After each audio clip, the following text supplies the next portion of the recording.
Terima kasih Pak Haryono atas waktunya. Jadi saya ke bagian yang pertama di sesi pertama ini Pak Yono, Pak Haryono ya. Saya akan tandem dengan Bung Bagas di Kalimantan Barat, Bapak Ibu.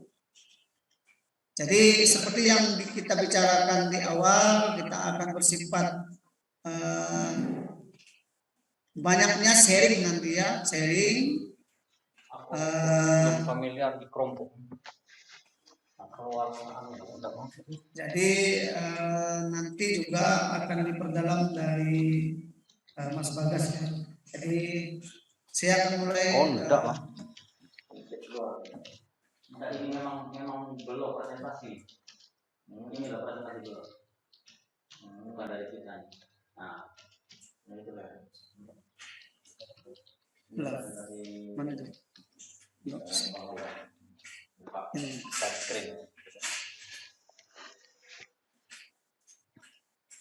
Nah,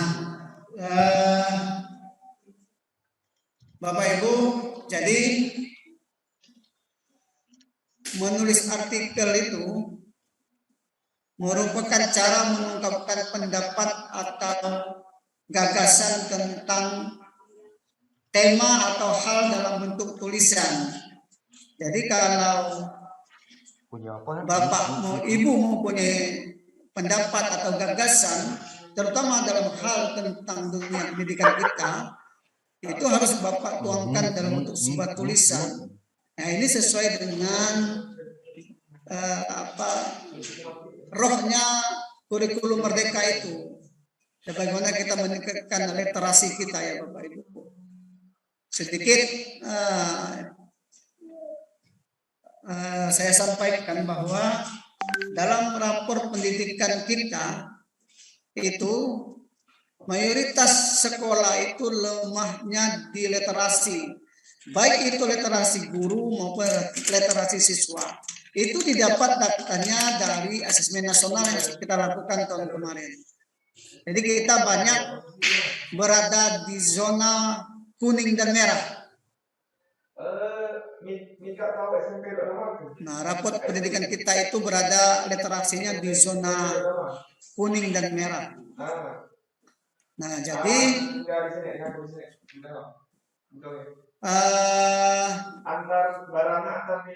Bapak Ibu, nah kalau punya pendapat, gagasan tentang pendidikan ya bentuk tuangkanlah dalam sebuah tulisan. Nah, itulah namanya artikel. Jadi dengan kata lain menuangkan pemikiran tentang masalah dalam karya tulis. Nah, kalau kita punya ide ya tuangkanlah, nanti akan berbentuk karya tulis dan itu ada poinnya Bapak Ibu, kita akan mendapatkan angka kredit untuk PNS ya kalau guru.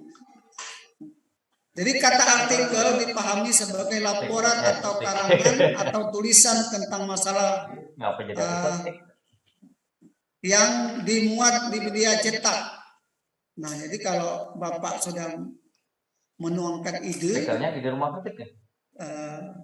kemudian kita kirimkan tulisan itu, masalah itu ke dalam media cetak. Kalau kita itu ada dua di sini Bapak Ibu, di Belitung ini. Itu di Pos Belitung dan Belitung Epres. Kita yang ringan-ringan saja dulu Bapak Ibu, kalau saya sampaikan bermainnya di daerah dulu. Nanti kalau bermain di nasional nanti kita belajar banyak tentang dengan Mas Bagas. Secara definitif itu artikel diartikan sebagai sebuah karangan faktual non fiksi tentang satu masalah secara lengkap yang panjangnya tak tentu, dimuat di surat kabar, majalah atau buletin dan sebagainya dengan tujuan untuk menyampaikan gagasan dan fakta guna meyakinkan, mendidik, menawarkan pemecahan suatu masalah atau menghibur. Apa poin yang ingin sampaikan? Jadi kalau saya Bapak Ibu orang yang tidak punya nama di dinas pendidikan kita, cara menyampaikan ide kritik saya ya lihat sebuah tulisan. Saya tidak didengarkan secara pribadi, tapi saya akan lebih didengarkan kalau saya menulisnya di media massa karena itu bersifat luas, Bapak Ibu. Gemanya akan lain, Bapak Ibu. Supaya orang lain pula. Jadi jangan minder, Bapak Ibu. Kalau memang idenya tidak terakomodir oleh kepala sekolah, ya Bapak Ibu tuangkan lewat sebuah tulisan di media cetak. Nah itu lebih wah ya kalau saya nilainya. Jadi seperti itu. Jadi kalau saya pengen berbicara tentang dunia pendidikan, nah kalau kita bicara secara pribadi dengan orang personal atau personal kan susah kita.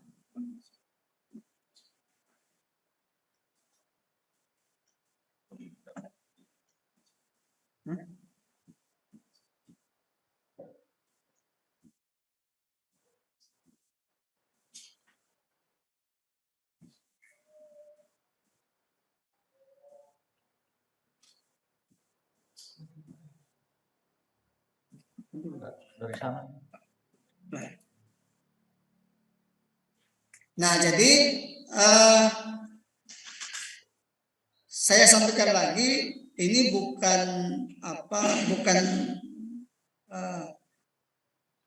non fiksi ya, tapi karangan faktual. Jadi kalau Bapak Ibu punya ide, gagasan tentang dunia pendidikan, misalnya baik itu apa saja tentang dunia pendidikan, silakan buat esai, tulisan. Nah, kalau saya di Pos Belitung dengan Bu Maya itu kalau menulis sering sekitar minimal 3 kuarto, tulisan kuarto Bapak Ibu. Ukuran kuarto spasinya 1,5 dengan margin 4433 Bapak Ibu.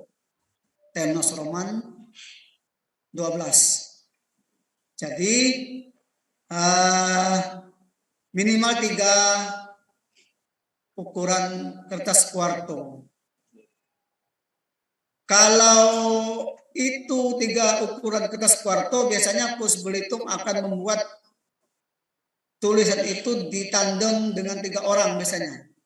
Tapi kalau Bapak Ibu membuatnya 5 ukuran kuarto, nanti akan ditandem dengan 2 orang. Karena tulisan itu sangat panjang sekali. Kalau dia 5 ukuran kuarto, kertas kuarto ya Bapak Ibu. Nah itu jadi kalau mulai sekarang pengen saya sampaikan, kalau Bapak Ibu punya gagasan tentang dunia pendidikan, menemukan hal yang unik tentang dunia pendidikan di kelas, misalnya saya menemukan bagaimana cara belajar efektif tentang media pembelajaran, metode pembelajaran, silakan tuangkan dalam bentuk sebuah esai tulisan, nanti dikirimkan. Itu sangat berguna bagi guru-guru yang lain Bapak Ibu, dan itu sangat bermanfaat. Banyak double-nya Bapak Ibu, double manfaatnya banyak. Bapak Ibu mendapat angka kredit. Lagi yang terkenal Bapak Ibu, itu kan terkenal. Seluruh 7 kabupaten kota di Provinsi Kepulauan Bapak itu untuk melihat foto Bapak Ibu, kan lumayan. Promosi yang gratis nebeng gitu kan. Oh, ternyata orangnya seperti itu gitu kan. Ternyata Bu Ulpi itu seperti itu orangnya gitu kan. Selama ini cuma tahu nama, Bu Maya seperti itu. Ini orang-orang yang sudah punya yang sudah pernah nebeng di Pos Belitung ya, sudah dibaca. Nah, jadi promosi yang yang gratis lah. Dan apapun lainnya, kita bisa menawarkan suatu pemecahan masalah Bapak Ibu. Itu lebih hebatnya. Kita bisa, oh ternyata metode ini bisa saya terapkan. Selama ini saya mengalami kesulitan untuk menyampaikan materi tentang hal-hal seperti itu. Misalnya kalau Bu Kartika guru IPA misalnya kan, oh ternyata dia menemukan model dan metode yang pas tentang bagaimana menyampaikan organ tubuh manusia gitu kan. Nah itu kan dapat pahala Bapak Ibu kita, telah terkenal, dapat pahala lagi gitu kan.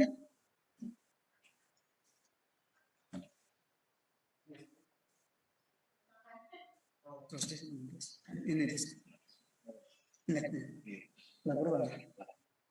Nah, jadi saya lanjutkan. Artikel termasuk tulisan itu kategorinya pandangan Bapak Ibu ya. Jadi pandangan seperti saya katakan tadi, pandangan Bapak Ibu tentang kalau kita bicara dalam ini tentang dunia pendidikan kita. Nah, apa itu tulisan yang berisi pandangan, ide, opini, penilaian penulis tentang masalah atau peristiwa. Kalau dalam hal ini kita tentang dunia pendidikan. Dan jika Anda bertanya bagaimana teknik menulis artikel, maka hal itu sama saja dengan seperti kita menulis, misalnya Anda bertanya tentang bagaimana teknik mengenai sepeda. Oke, saya sampaikan Bapak Ibu. Jadi menulis artikel ini tidak bisa dipelajari secara ilmunya secara textbook misalnya Bapak Ibu. Juga seperti yang kalian dapatkan sekarang ini Bapak Ibu. Kenapa saya sampaikan seperti itu? Memang menulis itu, literasi itu memang itu kemampuan yang tidak bisa dipelajari secara teori memang. Biarkan beratus-ratus kali Bapak Ibu belajar tentang teori bagaimana menulis artikel, kiat yang diberikan oleh Pak Marwan tetap tidak akan terjadi kalau Ibu Bapak tidak beranjak untuk memulai untuk menulis. Itu terjadi karena apa? Karena menulis itu kemampuan, Bapak, itu kemampuan. Guru bahasa Indonesia mengatakan ya Pak Gun dalam juga belum tentu ya Pak Gun mampu untuk menulis ini. Nah, jadi ini bukan hanya yang dipunyai oleh guru bahasa Indonesia, tapi guru lain juga tingkat kemampuan. Jadi kalau Anda bertanya tentang bagaimana menulis artikel itu, ya saya cuma bisa memberikan ini yang bisa dilakukan. Tetapi kalau langkah-langkah praktisnya ya susah. Jadi menulis artikel itu memang membutuhkan pertama konsentrasi Bapak Ibu. Bapak Ibu harus tahu tentang peristiwa yang update, aktual. Misal saya sampaikan, kalau Bapak Ibu sekarang misalnya sedang hebat-hebatnya, sedang gaung-gaungnya tentang IKM, kurikulum merdeka gitu ya. Ya, pembelajaran diferensiasi misalnya. Nah, itu coba Ibu tuliskan, itu kan sedang update. Nah, Ibu menulis tentang pembelajaran diferensiasi, terus tentang kurikulum merdeka itu seperti apa. Nah, cari sudut pandang yang Bapak Ibu kuasai. Nah, tulisan artikel saya itu paling banyak masalahnya tentang update, peristiwa yang update. Seperti apa? Nah, nanti akan ditampilkan oleh Pak Rian ya. Coba Pak Rian yang slide-nya yang potongan koran Pak Rian coba ditampilkan. Seperti apa peristiwa update itu?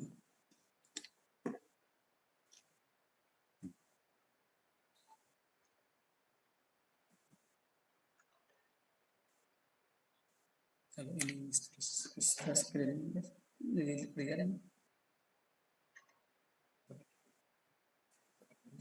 stop dulu.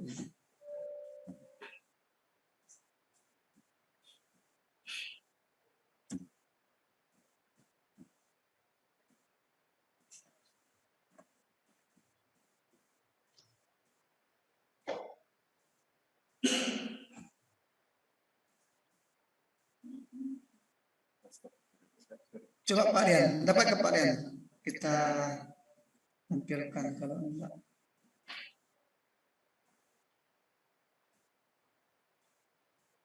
Pada itu tampilkan.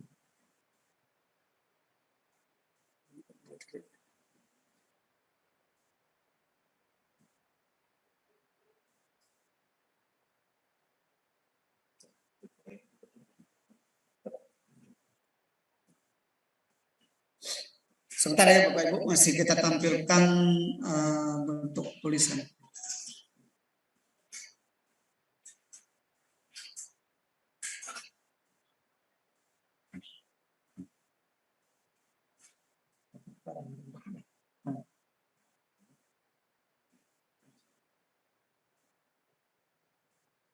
Coba coba deh. Hah?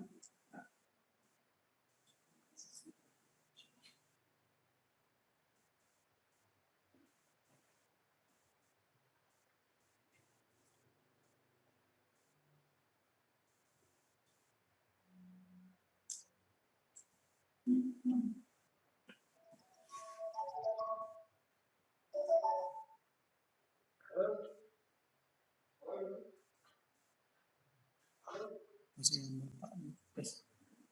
Masih Bapak yang. Ya.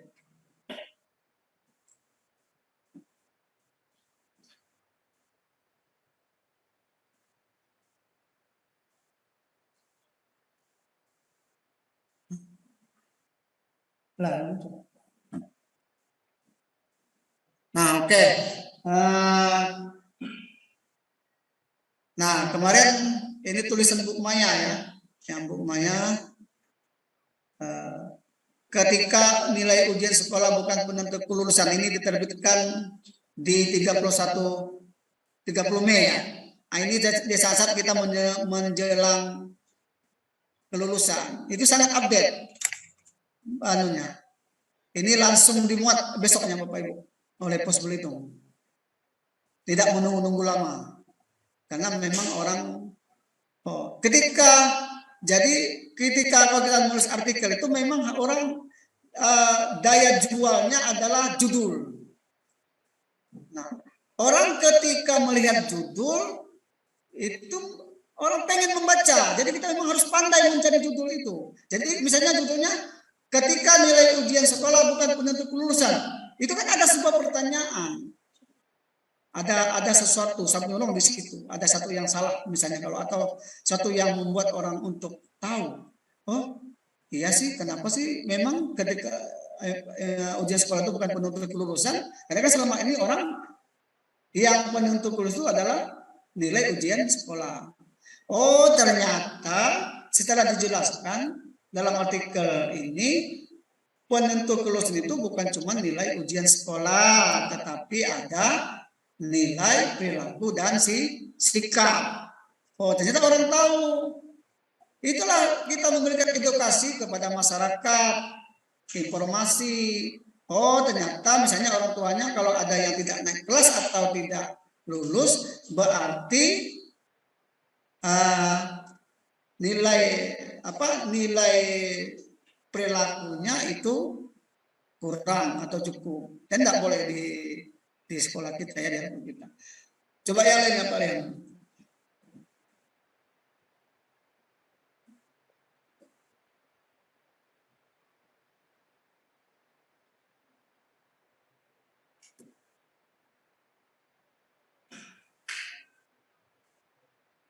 Nah, kemarin saya menulis tentang PPDB Bapak Ibu. Saya orang yang termasuk, mohon maaf, orang yang paling tidak suka dengan PPDB di Kabupaten Belitung ini, yang sangat tidak sesuai dengan keputusan dan realitas di lapangan Bapak Ibu. Padahal undang-undangnya, aturannya sudah jelas dikeluarkan oleh Kabupaten Belitung, Bupati ya, dan Dinas Pendidikan. Tetapi di lapangannya sangat kadang tidak seperti yang tertuang di dalam peraturan Bupati dan peraturan Kepala Dinas Bapak Ibu. Nah, saya orang yang tidak punya kemampuan untuk merubah itu. Maka saya tuangkanlah ide saya, gagasan saya ke dalam sebuah tulisan esai. Ciptakan PPDB yang berkualitas. Itu mengundang sebuah pertanyaan kalau orang membaca. Di sinilah judul itu harus memang sangat berpengaruh Bapak Ibu. Nah, itu seperti itu. Itu yang Saya tulis waktu itu tanggal 21 Juni. Itu menjelang kita pengumuman siswa baru ya.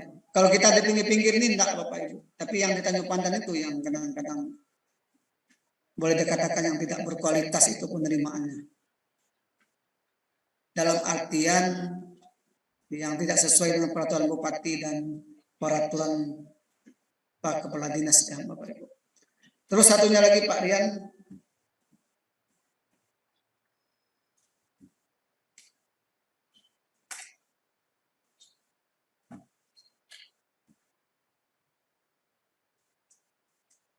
Nah, bersiap kembali ke pembelajaran hybrid oleh Bu Mayan ya kemarin. Nah, ini kita hybrid itu apa? Orang kan mengundang, orang kan tidak tahu apa sih hybrid, gitu kan? Nah, orang dengan membaca itu orang menimbulkan ingin membaca esai itu. Oh, ternyata hybrid itu dua berarti itu ya, bersaudara dengan blended learning gitu ya, pembelajaran kombinasi, campuran. Oh, ternyata hybrid itu luring dan daring. Kan banyak orang yang tidak tahu.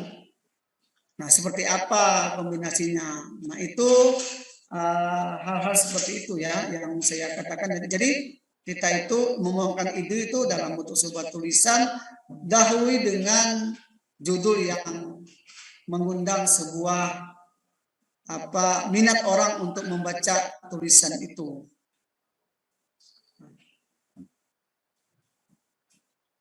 Terima kasih Pak Rian.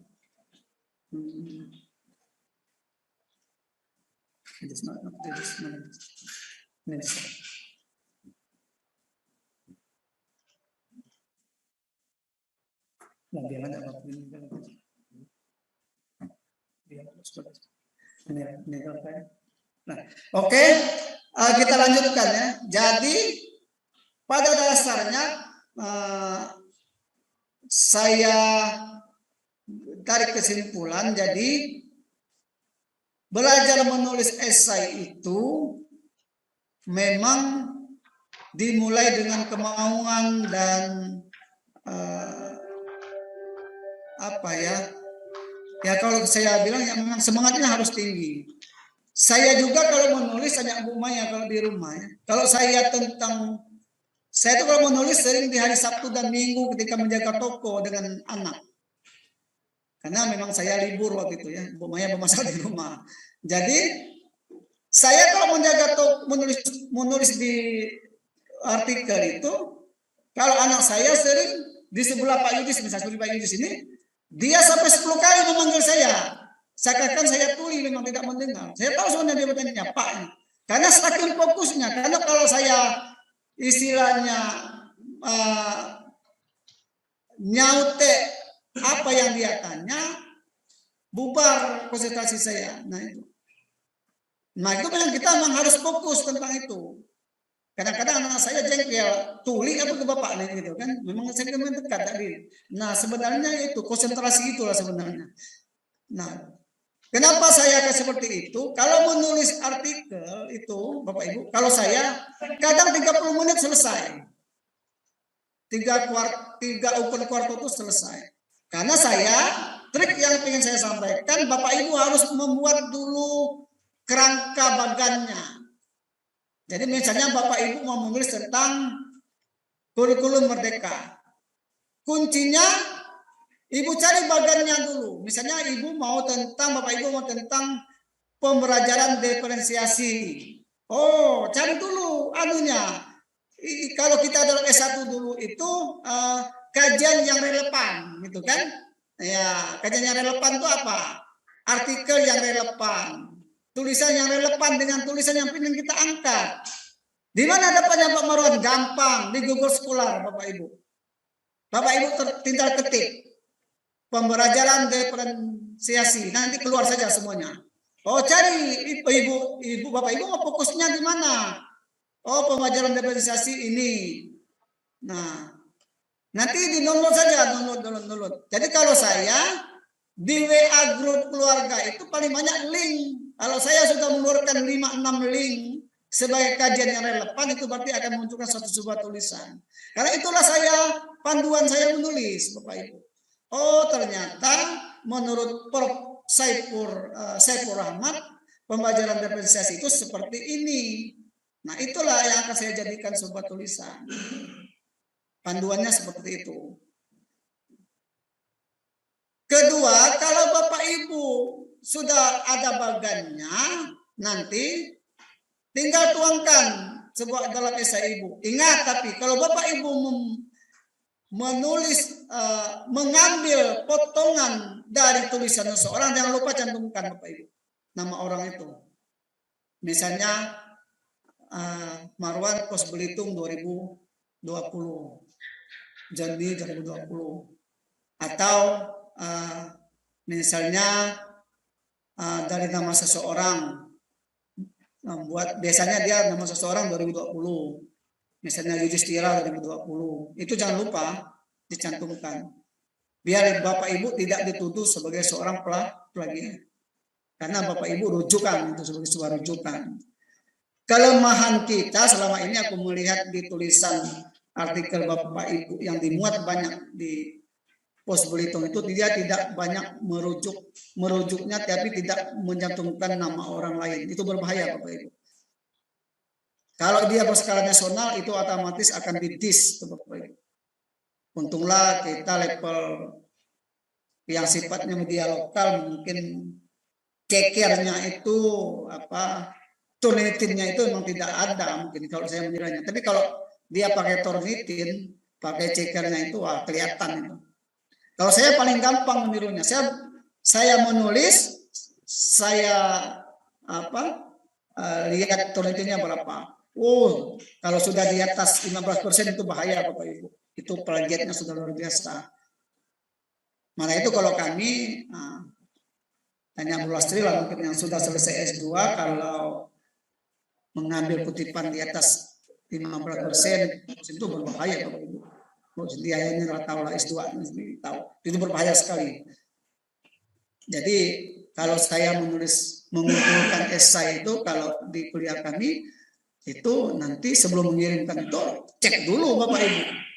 Katakan tertawa sendiri 85%, itu kelihatan saja kelihatan ngambil ide orang gitu ya. Nah terus saya lanjutkan. Jadi pada dasarnya menulis artikel itu pertama munculkan latar belakang masalah seperti yang saya singgung tadi. Jadi pengen mengangkat masalah apa. Kemudian identifikasi masalahnya apa. Misalnya dalam bentuk pertanyaan. Oh, pembelajaran diferensiasi adalah seperti itu. Kemudian uraikan dan analisis jawabannya. Nah, kemudian simpulkan. Judulnya Bapak Ibu itu jangan melebihi dari 13 kata Bapak Ibu. Jadi usahakan judulnya jangan 13 kata dan menarik. Kalau Prof. Saiful Rahmat mengajari saya, orang itu dengan membaca judul, kalau buku ya, membaca judul dan kesimpulan abstrak saja mungkin ya, di abstrak saja orang sudah tahu, harus tergambar sebenarnya seperti apa itu, kerangkanya secara utuh. Nah, jadi orang tidak perlu membaca buku itu sampai semuanya, orang sudah tahu. Oh, ternyata ketika kita menulis tentang, misalnya saya menulis tentang pendidikan zaman kolonial Belanda di Pulau Belitung, orang membaca kesimpulan buku itu, orang sudah tahu kapan Belanda datangnya, tujuannya apa, nah gitu kan, itu sudah terlihat. Nah, jadi usahakan jangan melebihi dari 13 kata Bapak Ibu ya. Nah, saya lanjutkan. Nah, artikel itu macam-macam artikel. Itu ada yang deskriptif. Nah, tulisan yang isinya menjelaskan, menguraikan secara detail atau garis besar tentang suatu masalah, sehingga pembaca mengetahui secara utuh suatu masalah yang dikemukakan. Nah, itu deskriptif. Nah, kalau guru bahasa Indonesia tahu lah ini ya. Deskripsi itu seperti apa? Menjelaskan, menguraikan secara utuh ya Pak Gun. Jadi Pak Marwan itu seperti apa? Itu namanya deskripsi. Oh, orangnya kecil, perawakannya kulitnya hitam gitu kan. Itu deskripsi ya Pak Gun. Nah, mungkin seperti itu. Suaranya lantang gitu kan. Kalau guru-guru SMP Pak Sejuk mungkin gitulah deskripsinya gitu. Nah, itu namanya deskripsi ya Pak Gun, menggambarkan secara utuh gitu ya. Nah, terus ada namanya artikel eksplanatif, menerangkan, menjelaskan, isinya menerangkan tentang suatu masalah sehingga pembaca memahami betul masalah yang dikemukakan. Nah, jadi ini kayak mengulas suatu masalah Bapak Ibu. Ini biasa digunakan oleh ahli-ahli, misalnya ahli-ahli hukum. Tentang misalnya hukuman kebiri. Nah, itu yang bicara tentang itu ya ahli hukum. Itu mereka menggunakan artikel yang eksplanatif, mereka menjelaskan secara sejelas-jelasnya apa sih itu, gitu kan? Eksplanatif seperti apa? Itu eksplanatif. Nah, ada artikel prediksi, peramal. Prediksi atau ramalan atau dugaan apa kemungkinan pada masa datang berkaitan dengan masalah yang dikemukakan. Nah, itu biasanya artikel-artikel banyak digunakan oleh para ekonom atau ahli meteorologi Pak Gun, BPS. Nah, itu. Ini banyak menggunakan artikel ini, prediksi. Atau dalam dunia olahraga, nah itu artikel prediktif. Piala Dunia, misalnya Spanyol lawan Brazil, Pak Yudis itu. Untuk prediksinya seperti apa? Itu banyak oleh komentator bola itu banyak menggunakan artikel yang sebenarnya prediktif, ramalan, dugaan. Nah, kemungkinan ya.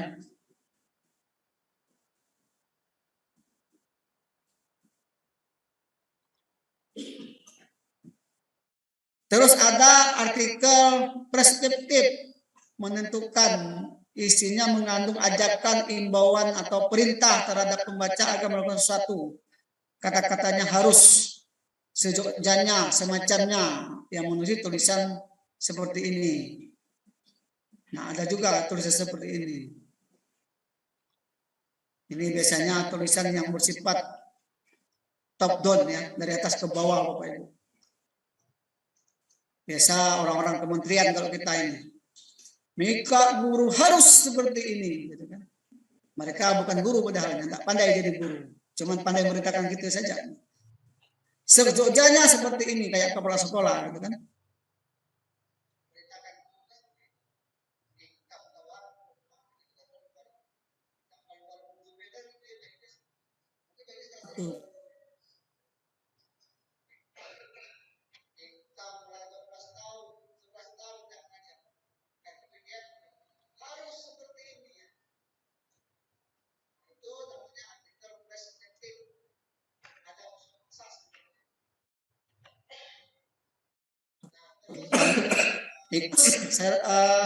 Secara sederhana dapat disimpulkan artikel deskriptif itu menjawab pertanyaan apa. Kalau artikel eksplanatif itu menjawab pertanyaan kenapa. Kalau prediktif itu pertanyaannya apa yang bakal terjadi. Nah, tadi prediksi ya. Kalau dalam dunia sepak bola misalnya ramalan. Terus ada artikel preskriptif, menjawab pertanyaan apa yang harus dilakukan. Menjadi guru yang profesional harus seperti ini. Nah, ini banyak orang-orang teori ini banyak. nggak pandai apa ya berteori. Tapi kadang-kadang orang ini gagal dalam berpraktek ya Bapak Ibu. Pejabat-pejabat seperti ini biasanya. Umumnya keempat jenis artikel tersebut bisa dikenali melalui judulnya Bapak Ibu. Misal, itu ada namanya satu strategi membangun masyarakat madani, ya, itu deskriptif. Nanti dijelaskan ini Pak Bun, madani itu seperti apa. Terus mengapa terjadi kerusuhan, itu namanya eksplanatif. Terus misalnya ada dulu tantangan bangsa Indonesia pada abad 21. Nah, itu prediktif. Apa yang terjadi dengan bahasa Indonesia di abad 21? Tantangannya seperti apa? Terus kalau yang perspektif itu mewaspadai aib, hindari seks bebas. Nah, harus misalnya. Harus dengan pasangan yang sah. Nah, gitu kan. Nah, banyak harus seperti ini. Atau saling memerintahkan jangan jajan dalam tanda kutip, gitu kan. Sembarangan. Jangan menggunakan jarum suntik sembarangan. Nah, itu judul-judulnya seperti itu ya Bapak Ibu.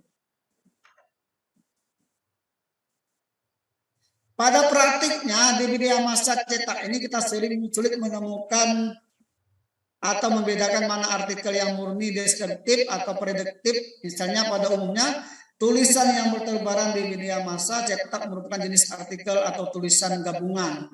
Ya memang susah sih kita memang. Jadi kita memang sering menggabung-gabungkan keempat jenis artikel ini Bapak Ibu. Nah, kalau pengen mudah, ada sebenarnya jenis mirip artikel. Juga ini diakui kalau untuk angka kredit namanya kolom. Kolom itu, ya namanya kolom itu apa ya? Sikit itu enggak dalam lembar itu. Nah, kolom adalah karangan atau tulisan pendek yang berisi pendapat subjektif penulis tentang suatu masalah. Atau menurut orang nyebutnya dengan kolomnis. Nah, kolomnis.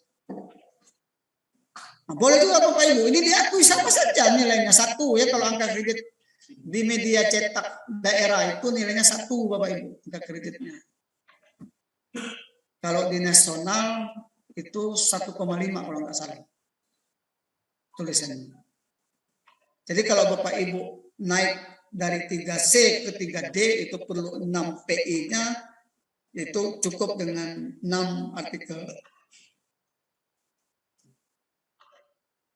Atau 4 artikel yang berskala nasional. Payah pameran maunya enggak payah kalau kita punya niat Bapak Ibu. Mari kita beranjak untuk meningkatkan literasi kita. Jadi dalam Kamus Bahasa Indonesia, kolumnis diartikan sebagai seorang penulis yang menyumbangkan karangan artikel pada suatu media massa secara tetap.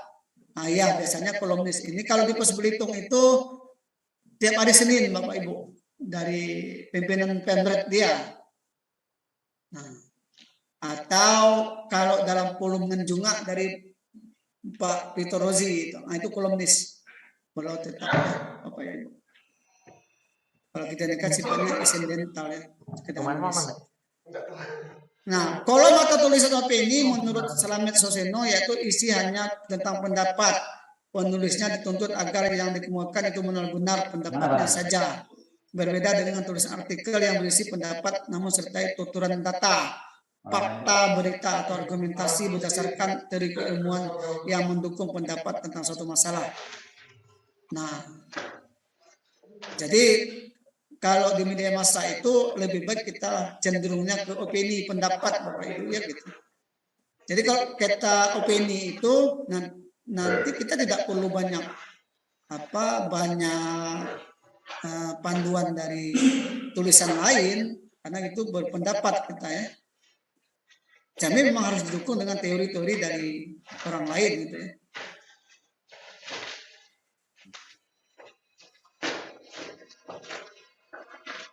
Nah, jadi satu-satunya pendukung pendapat kolumnis hanya argumentasi berdasarkan penalaran pemikiran kritis menurut pendapat subjektifnya.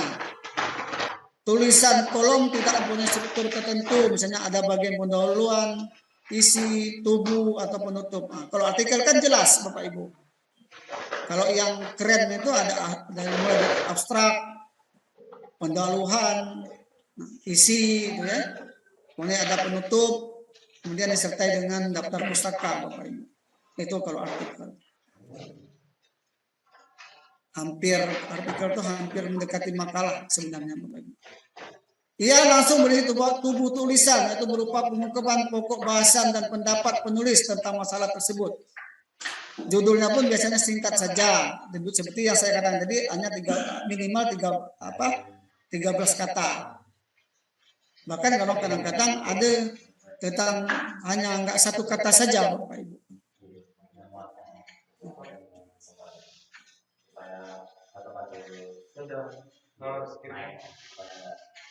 Nah, untuk menjadi penulis yang produktif, nah ini memang sulit dilakukan. Produktif itu kontinu ya. Kadang-kadang kita sulit menjadi penulis produktif. Kita kan banyak gawe Bapak Ibu, memang ibu-ibu apalagi ya, nak masak di rumah, nah itu ya. Nah, ngurus suami, kadang-kadang suami ini kadang-kadang minta urus juga anak, gitu ya. Jadi sulit untuk menjadi penulis produktif, tapi di sekolah kan banyak waktu kan. Ketika ada jam-jam kosong, luangkan untuk menulis Bapak Ibu. Nah, jadi untuk menjadi penulis produktif, pengamatan yang terus menerus atau isu atau masalah yang berkembang di masyarakat. Jika kita menulis tentang problematika sosial kemasyarakatan, mutlak diperlukan. Hal mendasar yang harus dipahami pertama-tama adalah sebuah fenomena atau kejadian mengandung 2 dimensi statis dan dinamis. Dan di fenomenanya kita harus tahu dulu. Yang seperti saya katakan tadi, yang update. Yang update-nya seperti apa. Kalau pos berhitung itu, kalau Bapak Ibu menulis yang update, besoknya langsung dimuat. Tapi kalau tidak update, dia akan lama-lama menunggu daftar antri sampai 2 minggu. Pak Yon kemarin berapa minggu Pak Yon? Ada yang cepat Pak Yon karena update, juga ada yang lama dia. Pernah 1 hari Pak. Pernah 1 hari. Pernah 1 minggu lebih. Pernah 1 minggu lebih. Yang 1 minggu lebih itu yang tidak update itu. Tapi tulisannya bagus, bukan tidak bagus, tapi tidak update topiknya gitu. Tidak sesuai waktu itu. Nah, itu namanya seperti itu Bapak Ibu ya. Fenomenanya harus kita baca. Sekarang misalnya apa ya, sekarang yang hebat-hebatnya sebenarnya kadang-kadang yang kurikulum merdeka. Aku juga nggak ngerti sekarang Bapak Ibu. Kurikulum merdeka itu seperti apa. Mentor saya waktu pengawas juga yang di LPMP Lampung juga tidak paham, pusing katanya ngurusi kurikulum merdeka itu. Semoga kita paham dengan keterpusingan kita Bapak Ibu. Jadi memang pusing karena memang kita tidak paham sebenarnya stakeholder kita itu memang tidak paham tentang kurikulum merdeka itu. Padahal di sekolah itu Bapak Ibu sedikit kita berbagi. Di sekolah itu yang diakui oleh Kemendikbud itu 3 kurikulum K13, kurikulum K13 dengan esensial atau orang bilang yang darurat, dan kurikulum merdeka. Kurikulum merdeka itu ada 3, merdeka belajar, merdeka berubah, dan merdeka berbagi. Jadi kita boleh memilih dari 3 kurikulum yang disediakan itu. Tapi yang terjadi di dunia pendidikan kita seakan-akan diarahkan untuk harus kurikulum merdeka. Salah itu Bapak Ibu. Itu orang yang tidak tahu, yang tidak paham tentang kurikulum yang disediakan oleh Kemendikbud. Jadi Kemendikbud itu menyediakan sekarang ini 3 kurikulum yang boleh kita pilih. Kurikulum K13, kurikulum dalam budaya Indonesia dan kurikulum Merdeka. Itu sedikit ya untuk informasi Bapak Ibu. Jadi kita kembali ke materi. Kemampuan berbahasa jurnalistik. Nah, artikel yang Anda tulis tentunya dikirim ke media cetak ke media massa agar dimuat. Untuk itu harus dengan berbahasanya jurnalistik. Apa itu yang memenuhi EYD, Pak Gun ya? Itu EYD. Bahasa yang digunakan menulis naskah itu berita oleh wartawan. EYD, Bapak Ibu. Kalau kita itu, saya lupa apa nama aplikasinya. Kalau Prof. Saipur itu ada Bapak Ibu. Dia tahu kalau tulis itu tidak EYD. Jadi tinggal blok, nanti muncul. Terbalik-balik anunya. Apa? Subjek, predikat, objek. Dia tahu kalau itu tidak ini. Kalau kami banyak diajarin seperti itu. Saya lupa. Mungkin Mas Bagas yang tahu yang menjelaskannya. Jadi harus EYD Bapak Ibu. Terutama EYD. Dan harus memenuhi bahasa yang memenuhi apa jurnalistik. Nah, misalnya apa itu bahasa jurnalistik? Ringkas. Tidak disingkat-singkat Bapak Ibu ya. Rupiah ya rupiahlah, tidak RP. Jangan bahasa WA yang dibawa-bawa. Itu jangan tulisan. Terus dipahami secara umum, tertib. Nah, yaitu patuh aturan yang berlaku dalam penulisan berita. Singkat dan titik komanya harus diperhatikan. Menarik. Nah. Terus kalau menulis nama tokoh jangan menulisnya secara berulang-ulang. Misalnya tentang misalnya Bapak Ibu tentang menulis apa ya tentang sebuah tokoh, tentang Plato kalau kami misalnya. Jadi jangan diulang-ulang kalimat itu. Nah, gimana caranya Pak Marwan? Nanti kita mencar ya. Ahmad misalnya kita menulis sebuah tokoh tentang Ahmad. Ahmad terpilih menjadi ketua organisasi OSIS misalnya. Lulusan UI Jakarta ini, berarti sudah menunjuk kepada berarti Ahmad adalah lulusan UI Jakarta. Didukung oleh semua peserta kongres. Menurut pria kelahiran Bandung, nah, kan jelek kalau kita Ahmad terpilih menjadi ketua organisasi OSIS. Lulus misalnya lulusan Ahmad kelahiran Bandung. Nah, kan jelek kalau itu. Jadi jangan diulang-ulang kalimat menulis tokoh. Menurut pria kelahiran Bandung, jabatan ketua merupakan amanah yang menyiapkan, tanggung jawabnya berat, tegas bapak dua putra ini. Nah, itu seperti itu ya Bapak Ibu. Nah, jadi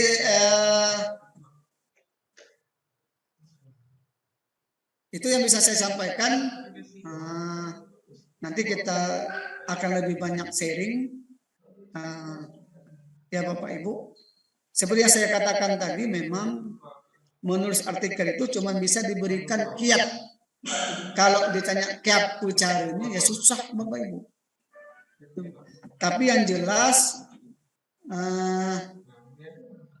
menulis itu ya memang harus mempunyai kemauan. Nah, saya cuma memberikan kiat-kiatnya. Kalau teknik secara baku ya susah memang langkah-langkahnya. Ya. Begitu yang bisa saya sampaikan Pak Mariono dan kawan-kawan guru, baik yang di luring maupun daring. Nanti kita akan lebih banyak berdiskusi ya.